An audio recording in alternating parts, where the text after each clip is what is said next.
오직 예수님만으로 충만하시고 또 충분한 삶 살아가는 우리 모두 되기 소원합니다. 오늘은 마지막으로 스데반의 설교를 다루도록 하겠습니다. 스데반은 자신의 설교에서 아브라함, 요셉, 모세 등의 성경 인물들을 언급을 합니다. 지금 스데반이 설교하고 있는 이 대상인 유대인들이 굉장히 존경하고 또 모범으로 삼는 믿음의 조상들을 언급하여서 예수님과 또 지금 현재 자신을 고발하고 있는 내용, 성전과 율법에 대한 가르침을 주고자 하는 것입니다. 이제 오늘 본문에 이르러서 스데반은 결국 자기가 전하고자 하는 메시지, 성전과 율법에 대한 직접적인 가르침으로 자신의 설교를 마무리합니다. 아마도 설교를 마무리했다기보다 더 이상 설교하지 못하도록 유대인들이 제지했을 것 같습니다. 오늘은 스데반의 설교의 마지막 부분을 살피도록 하겠습니다. 오늘 본문의 시작은 우리가 지난 2주 동안 살폈던 모세의 이야기로부터 이어집니다. 모세가 건물 성전의 기원이 되는 장막을 만들었다라는 이 얘기를 먼저 꺼내는데, 그런데 모세가 성막을 지을 때, 그러니까 장막을 지을 때 어떤 방식으로 지었냐면, 우리 44절을 우리 같이 한번 읽어보겠습니다. 44절입니다. 시작.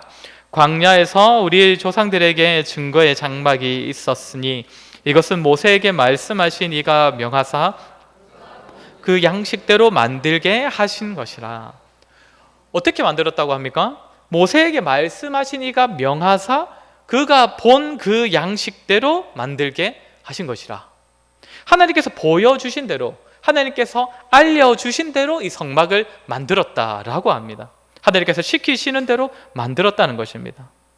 이 성막은 45절 후반부를 보면 이스라엘이 가나안 땅에 들어갈 때에 여호수아와 함께 들어갔고 또 다윗의 때까지 이르렀다고 합니다. 다윗이 왕으로 다스리던 때까지는 이 성막이 존재했고 거기서 제사가 드려졌다는 것입니다. 그러다가 이 성막의 역할이 성전으로 옮겨지게 됩니다. 우리 46절과 47절을 우리 한번 같이 읽겠습니다. 46절, 47절입니다. 다윗이 하나님 앞에서 은혜를 받아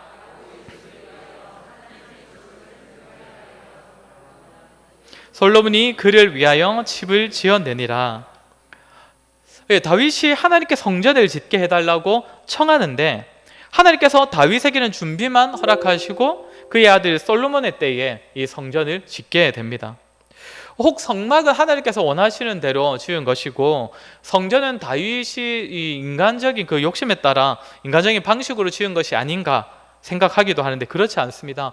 우리가 역대상 28장 19절 말씀을 한번 보시면, 역대상 28장 19절 말씀입니다. 제가 읽어드리겠습니다. 다윗이 이르되 여호와의 손이 내게 임하여 이 모든 일의 설계를 그려 나에게 알려주셨느니라. 저기 있네요. 설계를 그려 나에게 알려주셨느니라. 그러니까 다윗도 모세와 다르지 않았다는 것입니다. 성전도 성막과 다르지 않다는 것입니다. 성막이나 성전 모두가 하나님께서 모세와 다윗에게 알려주신 대로 지어진 건물들입니다. 둘 다 하나님께서 설계를 알려주셨다는데 구체적으로 무엇을 보여주시고 그럼 무엇을 알려주신 것이냐? 이것은 신약 히브리서 8장 5절에 가보면 있습니다. 히브리서 8장 5절 우리 한번 같이 읽어보겠습니다. 시작. 그들이 섬기는 것은 하늘에 있는 것의 모형과 그림자라. 모세가 장막을 지으려 할 때에 지시하심을 얻음과 같으니.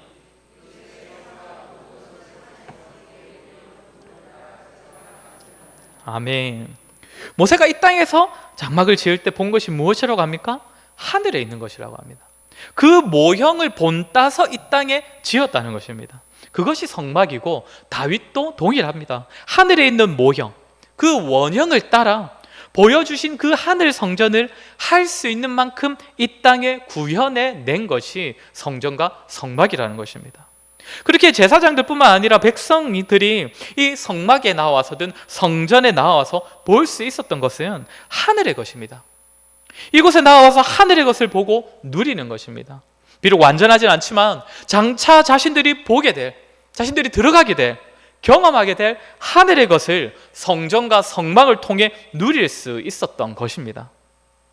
성막과 성전 안에 있는 기물들은 모두 예수님을 상징한다는 거 들어보셨을 것입니다. 물론 성막과 성전도 예수님을 상징하지만 예수님께서 우리의 생명의 양식 되심을 보여주는 떡상, 우리가 기도할 수 있는 이유이자 우리의 기도 되시는 예수님을 보여주는 분향단, 참 말씀으로써 우리를 깨우치시고 또 우리에게 길과 진리를 제시하시는 예수님을 보여주는 촛대, 이런 것들이 다 그 안에 있었습니다. 그 예수님을 통하여 예수님의 구원으로 말미암아 우리가 장차 들어가게 되는 것, 영원히 거주하게 되는 것은 이곳, 이 땅, 이 장소가 아니라 하늘에 예비되어 있음을 보여주는 것이 성막과 성전입니다. 하늘 본향을 바라보게 한다는 것입니다. 그러나 이스라엘 백성들의 마음은 어떠했습니까? 하늘을 보게 하는 성전 제사를 드리면서도 그들의 마음은 하늘을 향하지 못했습니다. 철저히 땅에 붙어 있었다는 겁니다. 수요일에 호세아 설교 때에도 한번 잠시 나왔었는데, 선지자가 백성들에게 자꾸 땅에 앉아 있으려 하지 말고 더 이상 땅에 붙어 있지 말고 이제는 고개를 들어서 하늘을 보라 라고 그렇게 선지자가 외치지만 그들은 땅에 딱 달라붙어서 꼼짝도 하지 않는다고 했습니다. 오직 땅의 것에 마음을 다 빼앗겨 버렸다는 것입니다. 그들은 하나님께서 성막과 성전을 주셨지만 그곳에서 제사하지만 전혀 하늘의 것을 바라보지 못했던 것입니다. 그러니 시간이 지나면서 계속적으로 하늘을 바라보라고 말하는 그 성전 제사보다 이방인들의 제사를 점점 더 즐거워하게 된 것입니다. 당장 내가 살고 있는 이 땅, 이곳에서의 삶이 더 풍요하고 부유해지기를 바라면서 하나님과 이방신을 겸하여 섬기고 하나님을 섬겨도 이방신을 섬기는 방식으로 하나님을 섬기는 것입니다. 하늘이 아니라 땅의 마음이 매였기 때문입니다. 사랑하는 성도 여러분, 성막과 성전 그리고 그곳에서의 제사는 오늘날 교회 공동체가 모여서 주의 날에 드리는 예배로 이어졌습니다. 그렇다면 우리가 예배 때마다 절대로 놓쳐서는 안 되는 요소는 예배를 통해 하늘을 바라보는 것입니다. 이 땅에 빼앗긴 마음을 다시금 가져와서 돌이켜서 하나님께 두고 하늘 본향을 향하도록 하는 것입니다. 예배를 통해 우리의 영원한 본향이 어디인지, 우리의 소망을 어디에 두고 살아야 하는지를 다시금 깨닫고 확신하고 돌아가는 것입니다. 이 땅에 두고 있는 우리의 마음을 달래는 자리가 예배가 아닙니다. 이 땅에 빼앗겨버린 우리의 마음에 품고 있는 욕망을 이루고 싶어서 복을 비는 자리가 예배가 아닙니다. 물론 하나님께서는 우리의 연약함을 아시고 우리의 필요를 아시기에 우리의 필요를 채워주시는 은혜도 베풀어 주실 것입니다. 그러나 예배의 자리는 우리의 욕망을 따라 임하는 자리가 아닙니다. 우리의 마음과 세상의 정욕과 육신을 따르는 욕망을 다시금 하나님과 하나님께서 예비하시는 그 나라로 돌리는 자리입니다. 세상은 타락하였기에 세상에 존재하는 사람이나 사물이나 사회구조나 그 어떤 것에서도 하늘의 것을 맛볼 수 없지만 우린 이 예배를 통하여서 하늘의 것을 맛볼 수 있는 것입니다. 예수 그리스도로 말미암아 구원을 받은 우리가 장차 어디에 이를지, 우리의 결국 우리 삶의 종착지가 어디인지, 하나님께서 우리를 어디로 인도하여 들이실지 예배 가운데 보여주시고 미리 맛보게 하신다는 것입니다. 사랑하는 성도 여러분, 예배 때마다 이런 은혜를 경험하십니까? 마음을 주께로 정말 하늘 나라로 향하게 되십니까? 이 땅의 문제들, 현재 내 삶의 어려움들과 결핍들, 우리의 마음을 쓰게 하는 많은 현실적인 요소들이 있겠지만 그럼에도 우리가 이 자리로 나와서는 우리의 마음을 하늘 본향에 두게 되는 하나님의 은혜를 누리는 우리 모두가 되었으면 좋겠습니다. 예배를 통하여 세상이 아니라 하늘에 두는 우리의 마음이 더더욱 커지는 은혜가 있기를 소원합니다. 오늘 본문에 이어서 보자면 이사야 선지자의 말이 인용이 되어 있습니다. 우리 48절부터 우리 50절까지 같이 한번 읽어보도록 하겠습니다. 48절부터 50절까지입니다. 시작. 그러나 지극히 높으신 이는 선으로 지은 곳에 계시지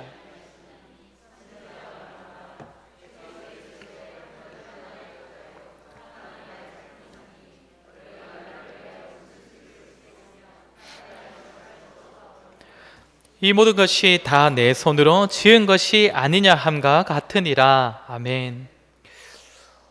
마치 성전을 짓는 짓은 하나님 보시기에 어리석은 행위라고 말씀하시는 것 같기도 합니다. 하나님께서 한 곳에 거주하신다는 것이 말이 되느냐? 다윗이 처음 성전을 짓겠다는 말을 나단 선지자에게 꺼냈을 때 하나님께서 그 나단을 통하여 다윗에게 하시는 말씀도 네가 나를 위하여 내가 살 집을 건축하겠느냐? 내가 말하기를 너희가 어찌하여 나를 위하여 백향목집을 건축하지 아니하였느냐고 말하였느냐? 마치 하나님께서 너 왜 굳이 내가 시키지도 않은 짓을, 그 쓸데없는 짓을 하려고 하느냐라고 말씀하는 듯이 보이기도 합니다. 그런데 그 말씀을 이어서 보면 다윗에게 하나님께서 뭐라고 하시냐면 내가 너의 나라를 견고하게 하리라, 그의 왕위를 견고하게 하리라. 그러니까 성전을 짓겠다는 그 다윗의 마음, 그 열심은 하나님께서 귀하게 보셨다는 것입니다. 그러면 오늘 본문에서 스데반이 이사야 선지자의 메시지를 인용하는 이유가 무엇이겠습니까? 하나님께서는 성전에 국한되지 않는 분이시다 라는 그 말씀을 전하고자 하는 것입니다. 성전을 짓겠다는 그 다윗의 열심, 그리고 그 성전을 실제로 지은 솔로몬의 열심, 그 마음은 귀하지만 그렇다고 하더라도 사람의 손으로 지은 그 성전에 우리 하나님께서 갇혀 계시겠느냐? 하늘이 보좌이고 땅이 발등상이신 하나님의 집을 사람이 만들 수나 있겠느냐? 그러니 비록 성전을 잘 지었고 그 성전을 지은 사람들의 마음은 귀하지만 하나님께서는 그 안에만 갇혀 계신 것이 아니다. 성전만이 하나님의 거룩하심과 다스리심과 하나님께서 말씀을 전하시는 곳이 될 수 없다, 이 이야기를 하는 것입니다. 그러면 스데반이 왜 이 가르침을 주는 것입니까? 전에 스데반의 설교 직전 본문에서도 잠시 한번 말씀을 드렸는데 유대인들이 가지고 있는 잘못된 성전 신앙 때문입니다. 유대인들은 성전과 성전에서 드려지는 제사가 자신들을 뭔가 신령하게 또 거룩하게 구별시켜 주는 것처럼 여겼습니다. 이곳에 나와서 제사를 통해 하나님을 만나고 그러면 하나님께서 그들에게 뭔가 특별한 거룩함을 입혀주신다고 그렇게 생각을 했었습니다. 물론 어느 정도는 맞는 말입니다. 오늘날 우리가 드리는 예배도 우리가 거룩함을 덧입는 은혜의 통로가 됩니다. 하나님께서는 예배하는 자를 기뻐하십니다. 그러나 유대인들은 무엇이 잘못이었습니까? 성전에서 제사하고 그 하나님을 만나는 것은 좋은데 문제는 이제 성전 밖에 나오면, 성전을 떠나가면 하나님께서 함께하지 않으시는 것처럼 여겼던 것입니다. 하늘이 하나님의 보좌요, 땅이 하나님의 발등상인데 그렇게 이 세상 어느 곳에도 계시는 분, 무소부재하신 하나님이신데 성전 밖에만 나오면 온갖 죄를 지으며 살아갔던 것입니다. 세상의 마음을 다 빼앗겨서 하나님도 있고 자신이 지은 죄에 대하여 무감각한 채로 살아가다가 성전에 나와서 제사만 드리면 다 괜찮은 것처럼 그렇게 믿고 살았다는 것입니다. 자신들의 추악하고 더럽고 타락한 삶의 모습들을 버리지 못한 채로 살아가지만 성전이 있으니, 우리는 성전에서 제사를 드릴 수 있으니 괜찮다라고 여겼던 것입니다. 그들은 하나님께서 비록 건물 성전을 허락하셨지만 성전에만 계신 분이 아니라는 사실을 잊었던 것입니다. 사랑하는 성도 여러분, 사실 저와 여러분도 자주 범하는 그런 잘못이지는 않습니까? 한 주간 살아가시면서 하나님 앞에서 뭔가 부끄러운 마음을 가져보셨거나 하나님을 두려워하는 마음을 품어보신 적 있으십니까? 언제나 어디서나 우리와 함께 하신다라는 그 믿음의 고백이 정말 우리의 삶에서도 인정이 되었습니까? 이번 주에 우리 성도님들과 챙보일을 하면서 잠시 나눴던 말이, 예전에는 진짜 하나님이 무서워서 잘못을 못 저지르겠더라, 죄를 못 짓겠더라, 그 당시에는 실제로 그랬지 않습니까? 강단에서 설교를 들어보면 뭔가 잘못을 지으면 무조건 엄청난 벌이 임할 것처럼, 주일 예배 한번 빠지면 어떻게 된다고 합니까? 놀러 가다가 차 사고 난다고 하지 않았습니까? 그러니 얼마나 죄 짓는 것 앞에서 얼마나 두려워했겠습니까? 물론 그런 죄의식에 사로잡혀 살아가는 것도 물론 좋은 것만은 아니지요. 그리스도의 속죄를 진정으로 누리지 못하는 모습입니다. 그러나 그 당시 그런 모습은 어떻게든 삶을 하나님 앞에서 하나님을 의식하면서 살아가려는 그런 열심이 반영된 모습 아니었겠습니까? 참된 성전 신앙이 무엇입니까? 앞서 말한 것처럼 예배 때마다 참 성전이신 예수 그리스도로 말미암아 우리에게 예비된 저 천국, 저 하늘 본향을 바라보는 것이고, 나아가 그 나라를 가득 채우시는 하나님께서, 그곳에 빛이 되시고 그곳에 온갖 좋은 것을 예비하고 계시는 그 하나님께서 그곳에만 계신 것이 아니라 지금 이 세계 온 땅에도 가득하시고 충만하시다는 그 사실을 기억하는 것입니다. 예배 때에 만나는 하나님께서는 우리가 한 주간 마음대로 살고 그러면서 지은 온갖 죄들을 들어주시고 용서해 주시려고 이 교회에 앉아 기다리고 계시는 것이 아닙니다. 우리의 삶의 순간순간마다 우리가 크고 작은 선택을 하며 살아갈 때에, 우리가 크고 작은 죄를 지으면서 살아갈 때에도 우리와 동행하시는 분이십니다. 우리는 주일 예배 때마다 그 하나님을 만납니다. 그리하여 우리의 공예배가, 우리의 삶의 예배, 우리의 이 예배가, 공적인 예배가 우리의 산 제사로 이어지도록 하는 것, 그것이 참된 성전 신앙이고 그것이 예배입니다. 저와 여러분 예배 때마다 우리의 일상 가운데 함께 하시는 하나님을 더욱 가까이 하게 되는 은혜가 있기를 소원합니다. 우리 마지막으로 이제 나머지 구절에서 다루는 이 율법에 관한 내용을 좀 함께 살피도록 하겠습니다. 이 부분은 스데반이 거의 유대인들에게 대놓고 유대인들을 비판하며 지적하는 부분입니다. 우리 51절을 우리 한번 같이 읽겠습니다. 51절입니다. 시작. 목이 곧고 마음과 기회에 할례를 받지 못한 사람들아, 너희도 너희 조상과 같이 항상 성령을 거스르는 도다. 유대인들에게 엄청난 시비를 거는 말 아니겠습니까? 목이 곧고 마음과 기회에 할례를 받지 못하는 사람들아. 예전에 갈라디아서에서 그 할례가 나갔을 때도 잠시 말씀을 드렸는데, 유대인들은 그들이 지키는 그 율법 중에 할례를 아주 특별한 것으로 여겼습니다. 눈에 딱 보이는 표니까요. 육체에 새기는 표이기 때문에 우리는 다른 민족들과 달리 아주 특별해. 하나님께서는 우리를 아주 특별하게 선택하셨어. 그렇게 여길 만한 표식이 되기 때문입니다. 그런 유대인들에게 스데반은 지금 뭐라고 부릅니까? 할례를 받지 못한 사람들아 라고 부르니 얼마나 화가 나겠습니까? 그리고는 왜 스데반이 유대인들에게 할례 받지 못한 자라고 부르는지를 이어서 밝힙니다. 너희 조상과 같이 항상 성령을 거스르는도다. 물론 여기서 말하는 조상은 앞에서 살폈던 아브라함, 요셉, 모세 이런 믿음의 조상을 의미하는 것은 아닙니다. 우리 이어지는 구절을 한번 같이 읽겠습니다. 52절입니다. 시작. 너희 조상들이 선지자들 중에 누구를 박해하지 아니하였느냐? 의인이 오시리라 예고한 자들을 그들이 죽였고 이제 너희는 그 의인을 잡아준 자여 살인한 자가 되나니. 스데반은 이 앞에서 요셉의 이야기를 할 때 어떤 표현을 사용했냐면, 요셉이 형들의 미움을 받는 것에 대하여서 여러 조상이 요셉을 시기하여 애굽에 팔았다라고 표현을 했습니다. 모세의 경우에도 어떤 점이 강조되어 있었습니까? 자기 동족들, 자기 동포들에게 거부당하고 거절당했다. 그리고 그가 하나님의 부르심을 받을 때까지, 모세가 사역하다가 부르심을 받는 그날까지 백성들은 모세를 거부했다. 이것을 우리가 살폈지 않습니까? 그 외에도 지금 스데반은 뭐라고 합니까? 그 외에도 수많은 이스라엘 조상들이 선지자를 박해하고 의인이 오실 것이다 라고 선포하는 자들을 잡아 죽였다고 합니다. 그러면서 스데반이 궁극적으로 하려는 말이 무엇입니까? 이제 너희는 그 의인을 잡아준 자요 살인한 자가 되나니. 53절에서는 너희는 천사가 전한 율법을 받고도 지키지 아니하였도다. 조상들이 선지자들을 박해하고 죽였던 것처럼 너희도 의인을 잡아준 자요 살인한 자요, 그리고 지금 나까지, 스데반까지 죽이려고 하는 자들이다. 그렇게 너희도 너희 조상들과 마찬가지로 아직까지 마음의 할례를 받지 못한 사람들이고 율법을 받고도 지키지 않는 자들이다. 이 말을 하는 것입니다.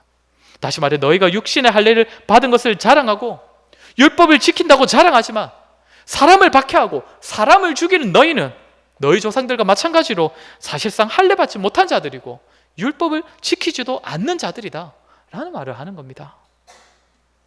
유대인들은 육신에 받은 할례를 매우 중요하게 여겼고 엄청난 특권이라고 여겼습니다. 그것이면 충분하다고 여겼습니다. 엄청난 율법을 지키고 있다고 생각했습니다. 그러나 예레미야 선지자는 육신의 할례가 중요하지 않다라고 말을 합니다. 예레미야 4장 4절을 우리 한번 같이 읽겠습니다. 예레미야 4장 4절입니다. 시작. 유다인과 예루살렘 주민들아,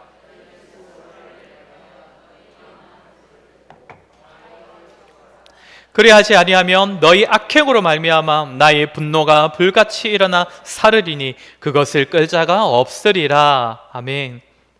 할례를 행하되 뭐라고 합니까? 마음 가죽을 베라 라고 합니다. 이어지는 내용이 뭡니까? 악행을 그치라고 합니다.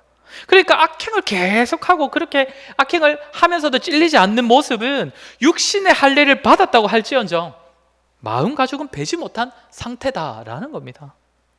스데반은 이 말씀의 원리를 오늘 본문에서 어떻게 말하고 있는 겁니까? 사람을 박해하고 사람을 죽이고 의인을 죽이는 그런 악행을 행하는 유대인들에게 마음의 할례를 받지 못한 자들아, 율법을 지키지 않는 자들아 라고 부르는 것입니다. 아시다시피 유대인들이 율법을 모르는 자들이 아닙니다. 순종을 모르는 자들이 아닙니다. 문제는 그들에게 주어진 율법, 그들이 지금 지키고 있는 율법, 그들이 간직하고 있는 말씀이 다른 사람을 정죄하고 미워하고 그 사람을 손가락질하고 결국에는 죽이기까지 하는 악행을 저지르게 만들어 버렸다는 것입니다. 그런 모습은 스스로는 율법에 순종한다고 할지언정 율법을 진정으로 지키는 모습이 아닌 것입니다. 사랑하는 성도 여러분, 우리의 모습은 어떠합니까? 신앙이 자랄수록 말씀의 지식이 더하여질수록 다른 사람을 바라보는 우리의 시선과 그들을 향한 우리의 마음은 덩달아 자라고 있습니까? 말씀을 주신 하나님의 마음을 잘 헤아려서 그 말씀 때문에 다른 사람을 위한 사랑과 희생과 헌신과 섬김의 마음을 품게 되십니까? 아니면 주어진 말씀이 마치 유대인들처럼 다른 사람을 판단하고 나와 다른 사람을 비교하고 그 말씀을 잣대로 다른 사람을 정죄하고 있는 그런 정죄의 도구가 되어 있지는 않습니까? 신앙생활 할수록 점점 더 내 욕심 버려지고 내 마음 낮아지고 다른 사람을 섬기는 삶이 즐거워지십니까?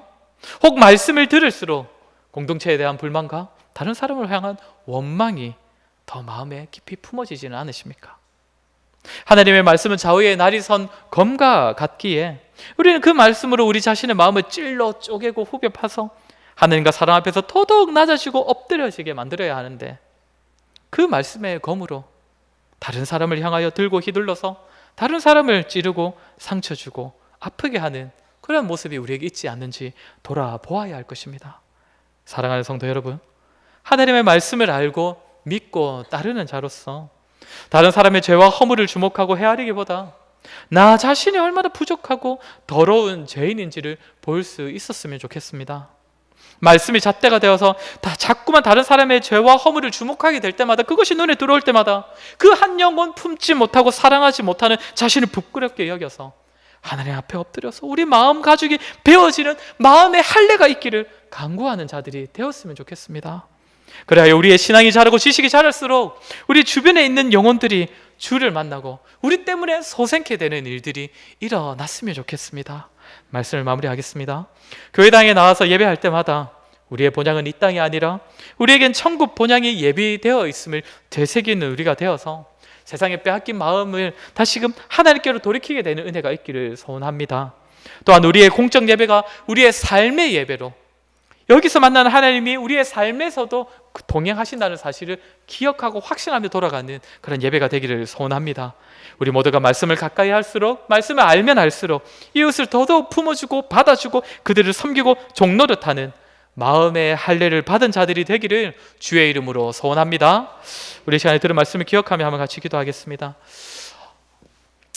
우리의 마음이 혹시 참 세상에 많이 빼앗겨 있지 않습니까? 이 자리에 나와서 그 마음 그대로 나와서 여전히 이 땅의 것을 더더욱 주목하고 돌아가게 되는, 그것만을 구하고 돌아가는 그런 예배가 되지는 않습니까? 우리 들은 말씀을 기억하며 기도합시다. 하나님, 우리가 이 자리에 나올 때마다 이 땅에, 이 세상에 빼앗긴 마음 하나님께로 돌이킬 수 있는 은혜를 허락해 주시옵소서. 우리에게 더 좋은 저 천국이 예비되어 있음을 확신하고 돌아가는 예배가 되게 하여 주시옵소서. 또한 우리가 하나님 이 자리에서만 예배하는 것이 아니라 우리의 삶에서도 하나님을 예배할 수 있도록, 삶에서도 우리와 동행하시는 하나님을 기억하고 의식하며 살아갈 수 있도록 이 예배 가운데 은혜를 더하여 주시옵소서. 그리고 마지막으로는 우리가 말씀을 가까이 할수록, 우리가 하나님의 아는 지식이 자랄수록 동시에 이웃을 더욱 사랑하고 이웃을 잘 섬기는 우리가 되게 해달라고 우리들의 말씀을 기억하며 같이 기도하도록 하겠습니다. 기도하겠습니다.